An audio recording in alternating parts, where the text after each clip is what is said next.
The city of Columbia was originally built as by the United States government in the 1890s as a sort of a floating World's Fair, something they could float from one corner of the earth to the other and demonstrate to the rest of the world the success of the American experiment. Think of the Statue of Liberty, but it can move around the world. And what happened was there was a power struggle within Columbia. And this fellow who you'll sort of start to get a sense of in this demo, named Comstock, came into power in the city. And he had a bit of a different view. He had a more, extreme view of what the mission of America and the world is. And there were some people in the city who didn't like that. And that group was the Vox Populi.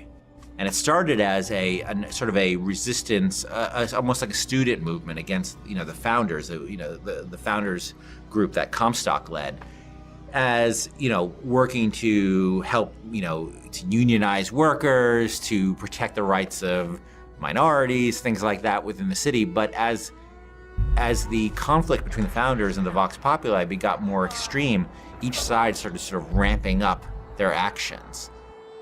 And by the time you get to Columbia and you'll see the Vox Populi in the demo, the conflict is pretty extreme, and both sides have a bit of an attitude of, well, as long as we win, nothing else matters. And you encounter the founders last time and sort of got a sense of the dark side of them.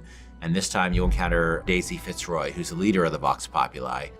You'll hear her speaking, you'll see her people at work, and what they're doing is they're essentially cleansing a portion of the city, moving the founders out of a portion of the city, a rich part of the city, and coming in themselves, and it's not a pretty picture to behold.